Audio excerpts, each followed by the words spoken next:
స్వాతంత్ర్యం వచ్చి 7 దశాబ్దాలైన ముదిరాజులు వెనుకబాటుకు గురవుతున్నారని తెలంగాణ రాష్ట్ర ముదిరాజ్ మహాసభ రాష్ట్ర ప్రధాన కార్యదర్శి కాసాని వీరేష్ అన్నారు. వికారాబాద్ జిల్లా ముదిరాజ్ సంఘం జిల్లా అధ్యక్షులు గొట్టిముక్కల శ్రీనివాస్ ముదిరాజ్ అధ్యక్షతన జరిగిన కార్యక్రమానికి ముఖ్య అతిథిగా హాజరై ప్రసంగించారు.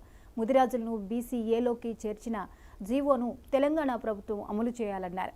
కేంద్ర ప్రభుత్వం గుట్టుచప్పుడు కాకుండా ఈడబ్ల్యూఎస్ రిజర్వేషన్ అమలు చేసి బీసీ సమాజానికి తెలియకుండానే బీసీల గొంతు కోసిందని, బీసీ సమాజం మొత్తం ఈ విషయాన్ని గమనించలేకపోతున్నామన్నారు. ప్రతి ముదిరాజ్ బిడ్డ పేరు వెనకాల ముదిరాజ్ అనే ట్యాగ్ ఖచ్చితంగా పెట్టుకుని తీరాలని, అందుకు ప్రతి ఒక్కరూ గ్రౌండ్ వర్క్ చేయాలన్నారు.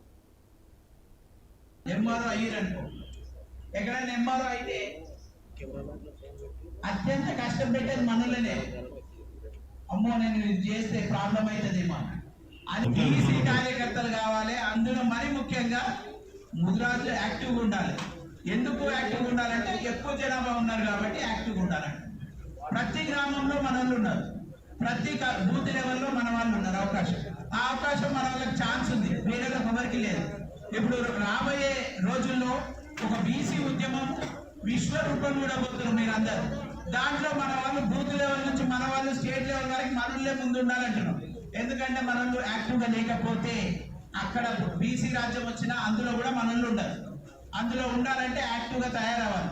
సర్పంచులు రెడీ కావాలి, ఎంపీపీలు రెడీ కావాలి, జిల్లా పరిషత్ చైర్మన్ కూడా కావాలి. నా కోరిక ఏంటంటే ఇక్కడ వికారాబాద్ జిల్లాలో ఒక ముదిరాజ్ బిడ్డ జిల్లా పరిషత్ చైర్మన్ కావాలన్నది నా కోరిక. దానికి తగ్గట్టు మనం అందరం పనిచేద్దాం.